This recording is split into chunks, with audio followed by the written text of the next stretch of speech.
Thank you so much for listening to the Pound This podcast. This is a disclaimer that this episode has sexual language, sexual themes, and may not be appropriate for all audiences. So you have been warned about language and sex talk in this episode. If you're not in a place where you want to listen to this episode right now, feel free to pause or pass or whatever. You have been warned. I want to lose weight, but I don't know how to get started. What should I meal prep every week? How do I get those sweet booty gains? Inspiration for your healthy lifestyle. The Pound This podcast with Amanda Valentine.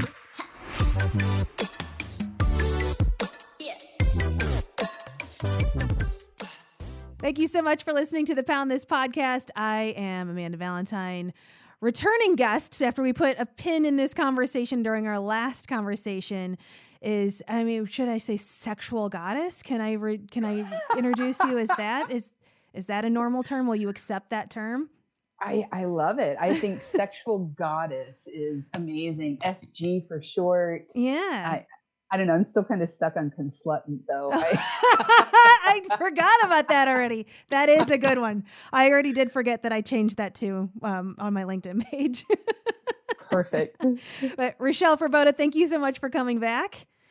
Sure, Amanda. I love our conversation. So stoked to pull the pin, so to speak, right? Yeah. I'm excited. Well, this was when I put a poll out on Instagram asking people like what conversations or questions do you have that you want to hear covered about sexual health, and multiple people, not only on Instagram but also in my personal life, are like, one to talk about like sex frequency of like what's a quote unquote healthy amount of sex to have. Cause I think that we're so influenced by like TV and movies of thinking like, specifically if we're going to go with like the narrative of like pop culture of like men want to do it 5 days a week, but women only want to do it 1 day a week and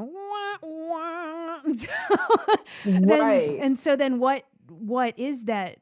What is healthy? What are we, what's the real biological message, not what we're being taught from King of Queens on TV. I do like that show. I hear you. People want to talk about frequency and I get that. But if I throw out a number and somebody doesn't match that number, then we've got another opportunity to feel shitty about ourselves, or another opportunity to be like, yeah, my stuff's good. Right. Mm-hmm. And I think let's have a conversation about response. Now, when we have this conversation, I am going to get, look, I'm wearing my glasses. I am going to get like school teachery on this, but most people don't know about what we're going to call human sexual response cycle. And so to talk about it, I want people to know that there's more than one theory that we could pull from, right? And that the people who actually came up with the first human sexual response cycle were Masters and Johnson.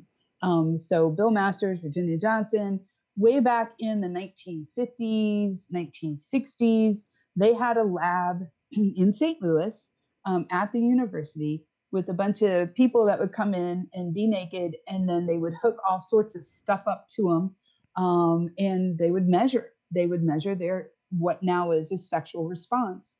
And interestingly enough, the only people who would really come in at the beginning, and they had to do this lab in secret, right? Because I don't know, Amanda, if we set up a house and we're like, here's $50, come get naked, we'd probably get arrested. Yeah. But let's not do that. But the bottom line is it really was science. It really was good research. It just wasn't acceptable. So the first people they used were prostitutes because they could do that. And prostitutes were really great to use for this because they knew their bodies. They understood the mechanics of sex. And honestly, if you're on the job, then you're probably thinking more about, working your workday and being done than focusing on getting a wedding ring or getting flowers or, am I cute in this outfit? Mm-hmm. So I think prostitutes had a really interesting state of mind when they went in to do this great work. So having said that, I just kind of gave you a little foreshadowing of where we're going. But Masters and Johnson basically said there's 4 stages to sexual response cycle. And the really cool thing that not many people know is that those 4 stages are exactly the same for dudes and chicks. exactly the same, except there's one difference. So already when somebody's like, hey, how much is too much? Well, first of all, are you male or female? And most of the time it wouldn't matter on this theory, on this model. Um, but then we also have to take into account culture and what we heard as messages growing up, etc. Right? So with this 4-phase response model, the only thing that's different in men's bodies, women's bodies, is the last phase. It's called resolution. And what happens, and you already know this, what happens is dudes have to have a break before they get sexually aroused again. And what that means in science terms is that penis is going to go soft and then it's going to get hard again. And when we think about young men and the script that we lay out for them, we think, that's 48 seconds between, soft and hard again. And in some situations, true. But for women's bodies, there is no refractory period. There's no need to stop and start again, that women can continue their sexual response cycle, stay at plateau, jump into orgasm, and then have orgasm again and again and maybe again. So, so frequency is a tough one. We're going to do this model thing. And of course, like I said, there's more than one theory to pull from. So I'll just drop some names. Helen Singer Kaplan said, you people do it in 4, I can do it in 3. And she said, the only thing really about sexual response is desire, excitement, and orgasm. And interestingly enough, in the 1980s, Joanne Luland said, hey, wait a minute. You said 4, you said 3. I think there's actually 6 points to sexual response cycle.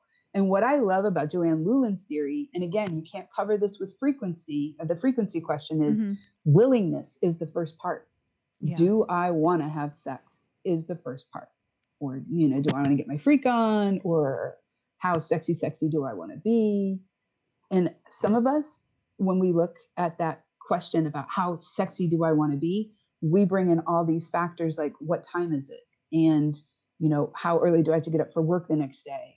Or do you hear those 3 kids? They need fed. And so although she has willingness as number 1, which is, I think, really subjective in her model, orgasm is number 5. Interestingly enough, she puts pleasure as the 6th phase of her sexual response model. Pleasure. Now, I don't know about you, but I think I'd want pleasure to be all the way through it. I don't think I want, stage 6, now I'm feeling pleasure. So anyway, I'm rambling a lot. Is this making sense?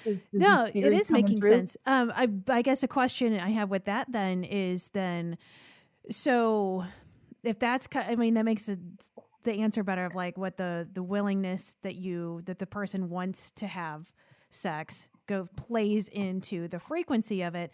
So then does that tie into the desire of your partner, and can that change from partner to partner then? So would I know I'm using the phrase frequency again though, but I guess your willingness change more so from partner to partner, or is that something that is just kind of in who you are? Does that make sense? Yeah, I think the answer is yes. It can change from partner to partner. It can change from Tuesday to Tuesday. It can change from minute to minute, and that's the cool thing. So let me talk that and add another model, right? So we've got Masters and Johnson, who created the whole thing, and then Helen Singer Kaplan. And by the way, those models are very biological. They're about the body and how the body works and doesn't work. Most of the time when we have these conversations, it's about how the body doesn't work. That kind of makes me sad. So having said that, that 3rd model is Luland's model, and the 6 phases, and she throws in willingness is number 1, and desire is number 2, and excitement's number 3, pleasure is number 6. So hers takes this kind of this more environmental and like you said, how am I feeling? What am I about? But this model, Emily Nagoski's model, it's called the dual control model. It kind of takes all that stuff and your questions and really helps us. She uses not only like brain science, because it's not really, sexual response really isn't about the genitals. It's really about the brain. Yeah. The brain turns it on and turns it off. So when I don't answer your questions with easy responses, it's because what's going on in your brain, right? I don't know about you, but if I smell a pumpkin candle, there's going to be no sexy time. I don't like pumpkin smelling candles. I mean, that's true. I mean, I love pumpkin stuff, but yeah, that doesn't really get me going. That's just such a perfect example of that's not a sexy smell. No, matter of fact, I have awful experience associated with pumpkin candles. My pants are not coming off if it's a pumpkin smelling candle. But I see that you might have a possibility about it. There's some consideration. You're not averse to the idea of sexy time with a pumpkin candle. But you did say, well, not so much. Yeah. Like, I guess if like it depends on the situation. If it's like, I'm not even paying attention to the pumpkin candle anymore because things are getting interesting. Or if it's just kind of like, like, hey, let's do, you want to do this? And it's not really that exciting. You're like, yeah, I mean, it just smells like, a pumpkin caramel frappe in here. Like, I'm not really feeling this. So I guess it's just, it just depends on the situation. I guess it's with anything too, of just kind of like, getting busy in a Burger King bathroom could be like super exciting at one moment. And the other moment you're like, oh God, you know what happened in here like 15 minutes ago? Wow. You have, so actually I love this because I'm going to explain it in more science terms, but we just ran through the whole dual control model right there. See, I should have wrote the book. Well, yes, you could have. Yes. Burger King bathroom girl.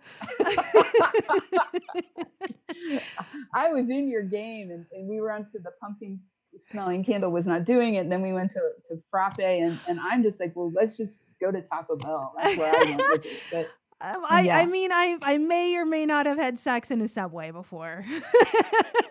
Wait, is that the restaurant or Yeah. like the thing in New York? No, the restaurant. Oh, okay. Because I'm like, wow, now sex on a Subway in New York City. Now that sounds cool. I mean, that kind of does sound fun and disgusting at the same time. I'm pretty sure we wouldn't have been the first. No, yeah, that sounds like a healthy dose of antibiotics. Oh, never mind. I'm so not going there. I mean, that's kind of preventative anyway. Really. Okay, wait. Now focus. Yeah. Focus. So let me put into more sciencey terms, more Emily Nagoski terms than what we just did. But we got the theory. So here's the language that goes with it. She says, in this dual control model, two things are happening at the same time. She says we have a sexual accelerator and we have a sexual brake, right? And that the accelerator goes constantly. It functions all the time.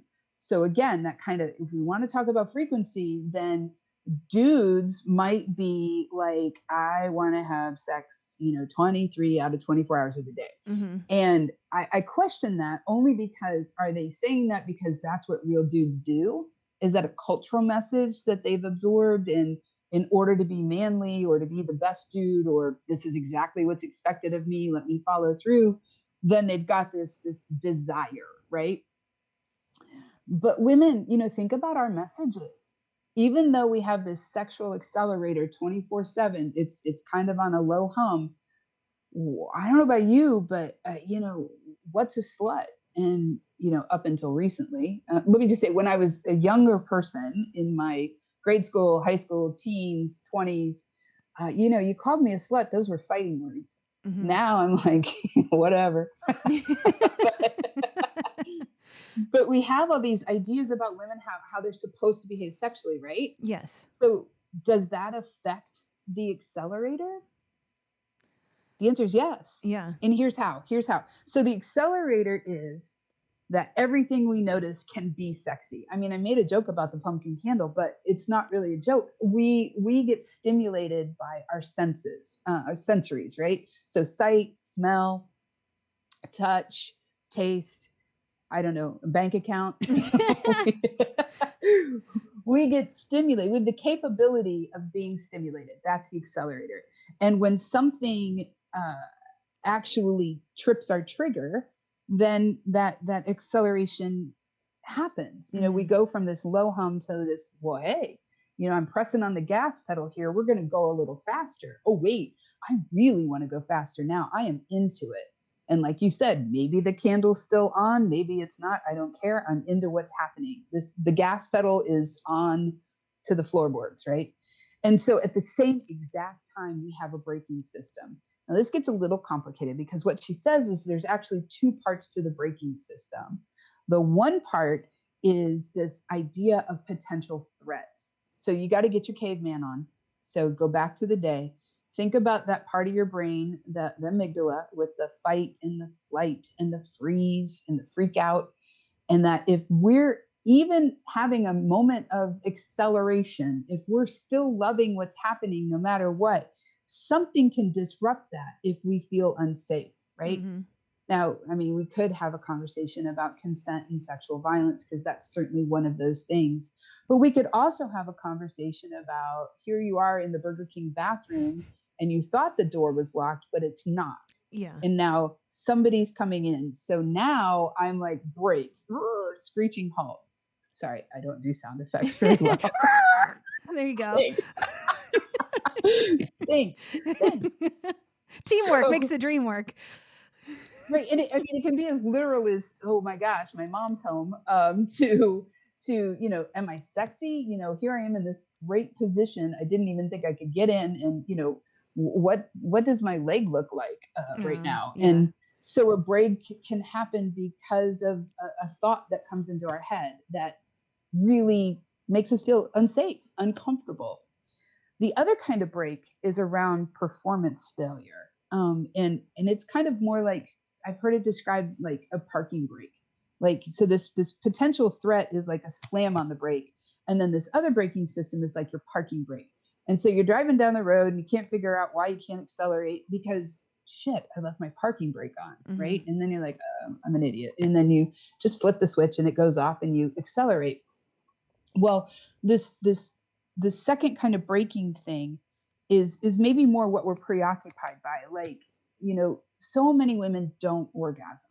Like 70% of women don't have, I'll say, regular or orgasms when they want to. Okay. And so if I'm concerned about that, I might have my parking brake might be on because even though I think things are going well, what if my partner doesn't orgasm, right? What if I'm not as sexy as I think I am? And what if I get pregnant while I'm doing this? And maybe I was okay with what we were doing here, but now we switched over to doing this, and maybe that's dirty or too nasty, or what will somebody think of me if they find out that I'm doing this?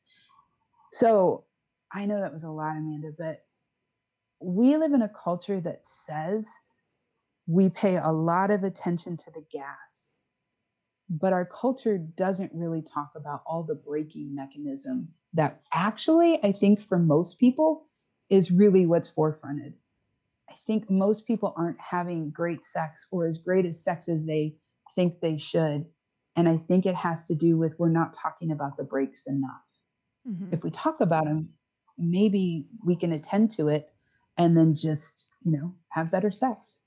Well, it feels like that there's kind of no escape of, I mean, I guess just depending on who you're talking to, of being shamed for both. If you have too much gas, you're slutty or you're a player or whatever. And if you have too many breaks, then you're a prude and what's wrong with you and how come, you're not, my gas is here, but your brakes are on and I don't understand. So I feel like that's a big miscommunication. If, one person's got the gas pedal down and the other person has the brake slammed, then how do you find the middle ground? Right. And so this is discordant, right? This isn't when we talk about two people having sex, whether you know somebody 20 minutes or 20 years, the first thing we have to recognize this every single time is that acceleration is on and we want it to increase. That's what the expectation is with the sexual behavior, and that the brakes are always present. So it's never an either or, it's a constant both. Okay. And if we want to decrease that braking, then I'm going to suggest we talk about things, that's where I'm always going to go. We don't even talk about these theories I just pulled out. I mean, they're in a textbook and you shouldn't have to go read them in a textbook. You should have had a class, hopefully like in high school and definitely in college, or at least for adult people who want to take a class, even if you're not enrolled in college, this information should be so available, but it's not. So I've already made two solutions, right? Obviously, the people need to be talking to each other. Hey, my braking system tonight, I can already tell you, let's set up a scenario. So chick's in the house and she's feeling sexy, and her husband comes in and he's feeling sexy, and she's on the couch, and he starts saying, hey, how you doing? How's your day? You look good. And she said, wow, you smell good. Things are, you clearly, didn't go to the meat packing plant today. I have no idea where it came from. Whoa. I want to Sorry, read your romance novel. I don't know. And meat packing was not like, Oh, never yeah. mind. But you're here and you look good and you smell good. And he starts kissing her neck, and the acceleration is happening, right? Mm-hmm. And then what if she says, hey, let's, take this party back to a little more private place. I changed the sheets on the bed, and, you go light that pumpkin candle. And they're walking back there, and he's like, oh man. In his head, he's saying, man, I've got that report due by 5:00 tomorrow. Yeah. Yeah, but that's 5:00 tomorrow, he tells himself, right? And it's the night before now. And he's like, no, this is good. And then he starts, okay, all right, so let me keep going with the acceleration. And they get in bed and things are good. And what's he got playing in the back of his brain? Man, I've got that report due at 5:00 tomorrow. Yeah. So what do you do in a situation like that? What if he says, hey, look, and he's not going to say it. What if he just isn't as interested in the sex that he seemed to be interested in when they were, hanging out, kissing on each other's necks, right? Yeah. Is she going to feel rejected? Mm-hmm. Is she sensing that something's different, something's wrong? So now she's in her own script. She's got her own breaking thing going on. Like, well, maybe I shouldn't have just done what I just did, or, I told him to light the pumpkin candle. What's wrong with that? I mean, so it's so easy, I think, when we talk about like this model, to understand we've got brakes on all the time. What do? We talk about it. Shit, babe, I forgot. I've got this report at 5:00 tomorrow. Here's what I need to do. How about? And then we can fill in the blank. I'm starting to turn this into a romance novel podcast. So I'm into I'm it. thinking we can go take a shower and we'll just. I'm going to go over and fix the cable. Yeah, go out the door and come back in again. Yeah, but use a different voice. I don't know if there is an answer to this, though, but I guess this just would still come down to the communication, or even if you think, again, this is probably, but I feel like it's true, but it's also like a cultural narrative of like, you think that you've been with somebody a long time, and you think the whole honeymoon period, everybody's hot and heavy, and oh yeah, like if we're going to Pound Town all the time, and then, you get a few years later, and it just feels like no one's interested, or like the brakes are on for everybody. And you went from, again, to the frequency of 5 times a week to like, 2 times a month. So then what does that say? Does it say anything about the relationship? Does it say anything about the desire? Does it say anything about the attraction? Like, so then what stage, what level are you at then? No, I think you're right. I think what we're talking about here is the difference between spontaneous desire and responsive desire. Just let me pull a little more theory out. And this idea of spontaneous desire is what you were just talking about. Hey, we're on our honeymoon. I won't lie. I think the worst night, I know this is going to be so bad. People, if they say bad things, I'm so sorry. I think the worst night to have sex is your honeymoon. I know and here I am. I'm saying something so bad because we've all been told, right? You meet someone of the opposite sex, which we already know that's not true for everybody. Mm-hmm. You date a while, you fall in love, you get engaged, you have sex on your honeymoon because that's the script that most of us have been told. And then you make babies, right? And, I don't know about your wedding, but I was exhausted after mine. It's one of the most stressful days for so many people. How are you supposed to turn the brakes off, or, try to get your focus on your acceleration when, like I say, I broke up a fist fight at my wedding. So what, That's what awesome. do we, well, I got arrested happens. at mine, so we both got good stories. I'm not kidding. Oh my gosh. Oh. Okay, so you win. I staged it though, so I didn't really get arrested. Oh, sure. That's what they all say. I planned that. Right? I Well, see, hired that's the only people. the gas was on. Put them cuffs on me. I've been bad. That's hysterical. Oh my gosh.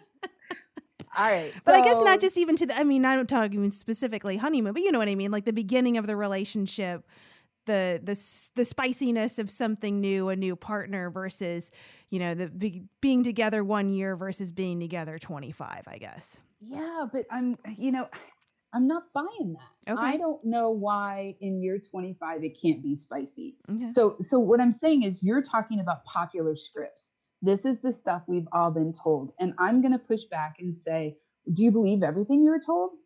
If that's the script you think is going to be for you, then by all means, you act that out and be miserable. But what if I'm you're feeling it though? It's not just a belief that you should have, or is it you're feeling it and you're living that way because it is a belief? Sure. Well, I suppose that's one approach, but I'm hearing you. I'm not ignoring what Yeah. you're saying. I'm just saying, well, how, if you want to parse it out and you want to figure out what's causing the focus on the braking Mm-hmm. as opposed to the gas pedal, then we need to do that. You need to consider it. You know, some people don't want to consider it. Sometimes it's just easier to stay in the same pattern. Mm-hmm. It takes a lot of work. Yeah. I mean, we sound like it's easy talking about sex, you and me, because it is easy, but we're not in a personal relationship sitting on the couch looking at somebody's eyeballs that we've loved for so long that, you know what, I got pissed at you 6 months ago and I'm still a little pissed. Mm-hmm. And I didn't bother to tell you about it then.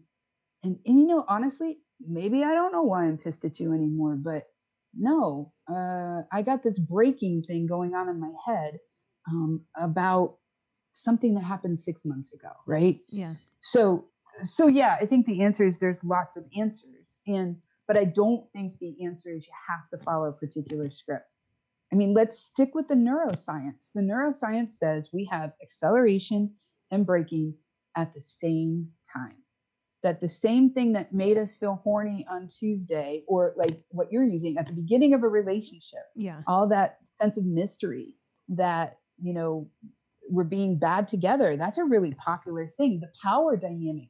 These are all sexy things when that power dynamic is agreed upon and you like it, right? There's always power dynamics in sex. It doesn't matter if you've been together 1 year or 20 years. And so play with that. Play with the power dynamic. And if you can't play with it because of the conversation you can't have to get there, then that's an issue. So it is complicated. I don't mean to suggest it's not. I mean, when you're stressed out, everything just feels like crap, right? Yeah. And so why would we want to accelerate when, you know, we just aren't feeling great? Yeah, you got to explore that. And I refuse to accept the concept that sex is good at the beginning of a relationship and that it's going to wax and wane is normal, but for it to not be as charged or as erotic or as pleasurable, you know, then we got to figure out what's happening with the breaking. Yeah. No, I think you totally answered that, because I just feel like not only in the questions that I got, but just that is just like such the cultural story though, right? Of like, oh, well, you know, people joke like, well, you know, I'm not getting any. We got the old lady over here. We've been together, you know, 20 something years. It's just kind of become like the understood of just like, yeah, it slows down or stops or whatever, or it becomes different than what it was, and you just live with it. And it just feels like to even have that conversation or to question it doesn't even seem like that's even, you know what I mean? Like that's not even part of the conversation. It's just like you just accept it, like getting older. You know what I mean? Of like, aging happens. I'm not going to stop it. What are you going to do? It just like, it almost becomes like that's how it's supposed to happen when it's not, obviously, through what you explained of what we're still have those systems in place. And it's just the way that we, you know, have a conversation about it, or we, again, have that self-awareness about it.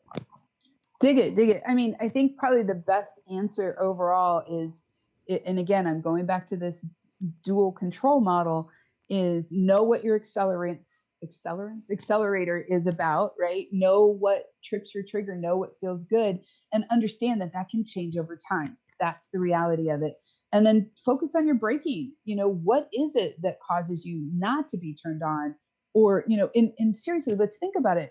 Heterosexual women who have penis vagina intercourse with a partner for 30 years, most of the time they don't want to be pregnant, right? Yeah. Most of the time is spent contracepting in some way or another, whether it's intentional or not. And for most American women, it is intentional. I don't want to have a baby. I'm going to go on the pill. I'm going to get an IUD. I'm going to actively do something. And yet still, I would venture to say that, and I don't have any data on this, but I don't think most of the women who are using birth control understand how it works in the body. I don't think most of the women using birth control may even trust how it works in the body. And one of the things we know about this braking system that we've got is that it works when you're high stress. It probably works too, that especially that potential threat part of the braking system works when you don't trust what's happening. Now, I didn't say trust the other person, Yeah. although there's a conversation, right? Yeah. I mean, right? Yeah. But if you don't trust that you're not going to get pregnant from this wild weekend where you forgot to take your birth control pills, then that's a high stress moment. That parking brake's going to be on when you're like, I left my pills at home, but I'm going to do this anyway. So that's what I think we need to do. We need to have those conversations, decrease the stress, increase the trust, increase the affection. What is it that makes you feel desired or desirable?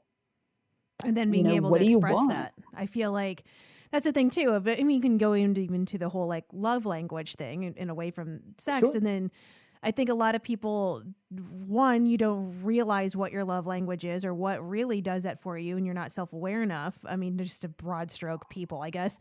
But then to communicate that to someone else of like, this is how I need to be loved, and this is what I need to be desired, and to vocalize that. I mean, I don't know.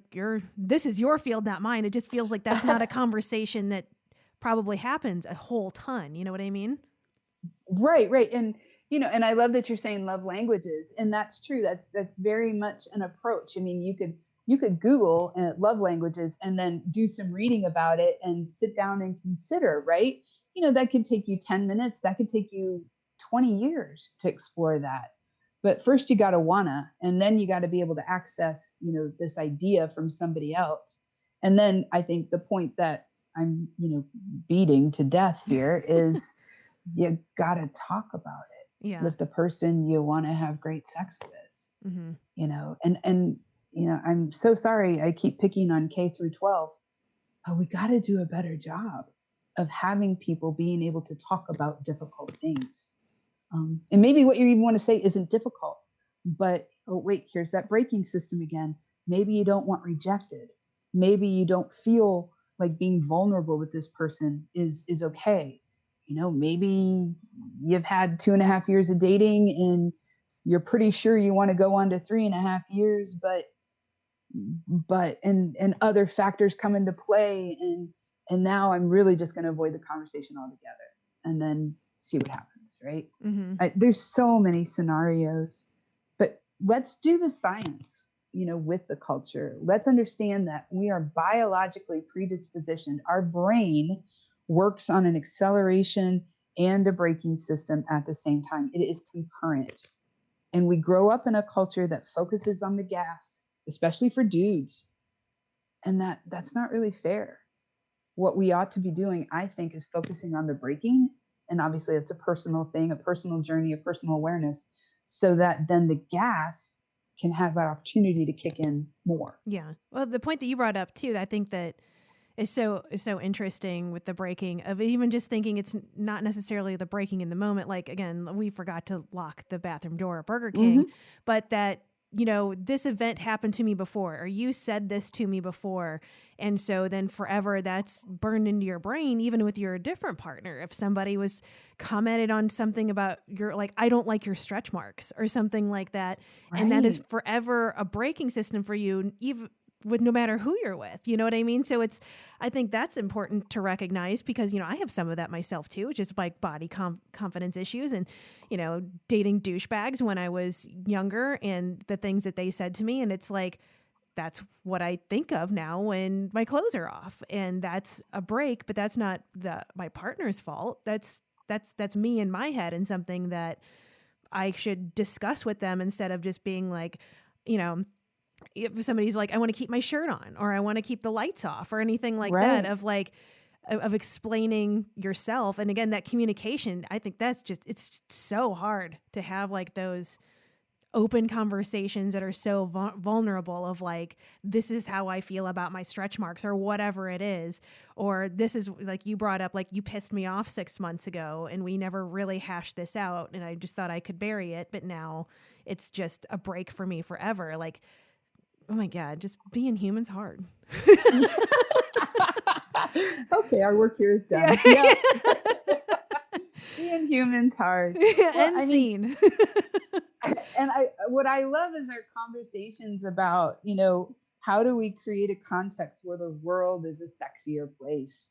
And I think, let's do a podcast on that. And, maybe people will react to this podcast and say, I think the world is a sexier place when. Ooh. And, let's take those answers and let's talk about them in another episode. Look at me inviting myself back. No, I'm going to write that down so I don't forget it. The world is a sexier place when? That's what you said? Yeah, let's just do an open-ended sentence. A world is a sexier place when, or I think the world is a sexier place because. I mean, what if, let's just be candid again. I work with 20-year-olds most of the time in my job at Miami University. And today I was teaching my 300 level sex class, and we were wrapping up some stuff we did last week on consent. And it was difficult conversations that we were having. The material I was teaching was challenging.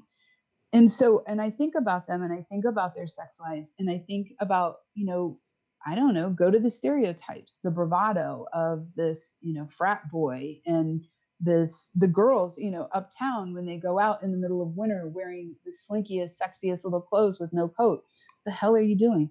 And what is that all about? And so much of it, I think, is script, following script. And if we just take another moment and think about where their scripts come from, and I am focusing on 20-year-olds right this minute, they have had years of abstinence only until marriage education.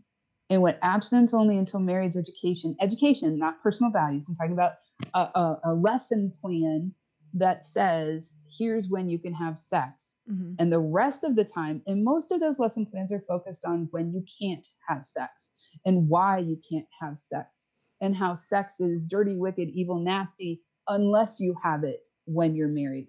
And so take all those negative messages in those 20-year-old bodies with the independence and the autonomy and the personal agency that's still being established in a way that, 30-year-old women look back and 40-year-old women look back and go, why did I think that? And how do we have people build confidence when it's so hard to get rid of those scripts? Mm-hmm. And are 20-year-olds having great sex? And I'm going to say the vast majority of them are not. Do they think they're having great sex? I would say the vast majority of them think they are. Now, I understand I'm generalizing. I'm not trying to piss people off. I'm just simply saying, when you have autonomy and personal agency, when you can have, and here's the point, those difficult conversations, man, the sex gets better. It really does. It gets better.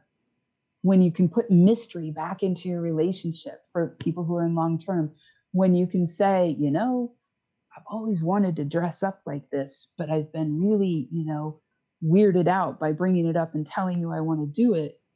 And that person says, oh my gosh, tell me more. Yeah, I want to hear your ideas. I don't know if I want to do them, but I love that you're talking to me about that. Yeah. if we can just find a door and just crack it open a little bit with some sex positivity, and even if they never act out those fantasies, just talking about them can be like, shoot, I thought I knew you. I didn't know you were thinking like this. Mm-hmm. I like that, and that's all part of that acceleration, right? That's all part of the, oh, I remember the conversation when, and you drive home from work a little faster, safely, of course, and you get in and you walk in and you start kissing her on her neck because you remember, oh, I remember when she shared that with me. I'm still not doing it, but I remember when she shared that with me. Let's just be honest. Yeah, I told you pumpkin candles weren't my thing. All right, we're gonna make a line of sex candles, you and me. We're gonna do it. Oh God, that could get interesting. Oh, the wax jokes. Oh gosh. Awesome. Well, yeah. So, okay, then we'll put another pin into the next conversation of the world is a sexier place when or because. And I think that will be, I'll put that out there. And I'm so curious to hear answers because that's nothing that I've ever thought of. That question has never rolled across my dome to think of, of what would make the world a sexier place, or what do I kind of view as just like, I don't know. It's hard to even put into words because it's never something I haven't thought of. Well, and look how old we are. Yes. It's high time we start flipping that script from negative to positive. It really is. I'm not suggesting that we shouldn't be safe or cautious. I'm not suggesting that you change anything unless you want to. I'm just simply saying, man, I don't think sex is supposed to feel crappy. And if it does, then I think we should figure out why so that it doesn't feel crappy. I really do. I really believe that. That's sex positivity. Let's go for what works in a perfect world. This is what I would like. That's a cool way to look at it, I think. Yeah. So for all of the research and everything that you have, if somebody was wanting to look into that further, what resources would you recommend? Good call. So I really talked a lot about the dual control model today. That's Emily Nagoski, Nagoski. The cool thing about Emily is that she's really accessible. You don't have to go to a library with books that are dusty. Emily, you just search her in YouTube and you'll come up with, well, if you land on the video I watched today, lots of videos. I think I saw 4, 5, 6 videos that she's put out there, kind of, TED Talk style. And she's very credible. I love her work. The book is called Come As You Are. And she even has a workbook that goes along with it. And also what I love about colleagues like Emily is that they go back and they think about their work and they add more to it later. So, that's the cool thing about education is just because you had an idea, 1943, doesn't mean it can't be improved upon or you can't find another angle to look at it. So yeah, check out Emily's stuff. I mentioned Esther Perel before, Perel. She has a book called Mating in Captivity. And I really dig that because she's the one that I pay attention to when we talk about putting mystery back in a relationship, how to make things sexy when your partner surprises you in good ways, not bad ways. So there's a couple of resources. And then you can always hit me up and just go to my website, SOSEX, SOSECS. I think it's a .com. It is .com. Thank you. Yeah. I'm so bad at that, but I don't know, reach out and, I'm happy to schedule with folks to have more conversations about this stuff. Awesome. And just remember, I'm not a therapist. None of this was therapy. None of it was clinical. I am a teacher. I am a consultant sex goddess. That's what I am. Yeah, the sex goddess. Can't forget that. Well, I always have such an awesome time talking to you. I'm just learning so much. I bought the book, Come As You Are. I got it on Amazon. I'm just at the very beginning stages of reading it. And already, that is just this is just a topic that I've never dove into. And especially this book that I'm so excited because it is so much a part of just being a human, of having sexuality and also, sexual health. It should be wrapped into all of health, right? So I'm I have so much learning to do because I mean, I had a generic health class in high school and then just my own personal relationships. And that's pretty much it. And I don't really have like sex conversations with my friends or anything. So it's like, well, why is it so locked up and not expressive? And I'm sure everybody has their own levels and their own reasons, but I'm really excited to read this book and learn more myself. Cause I mean, I've already learned more about my own anatomy than I already knew in just the first couple chapters. So it's like, I don't know. I think I'm really excited to, again, just learn more about something that, and I'm sure all of your students feel the same way of like, this is important. And yeah, sex is, I'm down for that. So like, why shouldn't I know more about my own body and what I want and what I need and, health around it. So, so I know there's a lot to learn. And I'm sure as I read more of this book, I'll have even more questions for you. I love it. I love making this material accessible. Amanda, this is so awesome. This is really great. Just the platform, it is so accessible to people. And I love how you just said, why not know about your body? I mean, and the answer to that is in the first week of my 15-week course. We start with why we don't know. And that's some pretty heavy stuff. Well, not even not knowing, but just even going into the self-love sort of thing of like, it's so easy to hate on your body, but it's not so easy to love it. And that's, I mean, I fall into that category. Like I could tell you what's wrong with my body all day long or how I feel about it. But if I think about it from a positive aspect, it's so much harder, and it feels like that should be flipped, but it feels like most of us go right to what we hate or what we feel ashamed about versus what we feel good about. And then if we're not feeling good about our own body, how can we expect to bring that body and that just to someone else and have this like explosive fireworks moment if you're so in your head that you think you're a piece of trash the whole time? Girl. Gotta have a glass of wine. Yes. Well, that's exactly right. You let me know whenever you want to drink. Okay. All right. I'll be ready. And and then, well, you'll definitely have to be on again to discuss we'll talk about the positive sides. I love it. I love it. I love it. Well, thanks for having me again. It really brightens my day. I appreciate doing this with you. So thanks.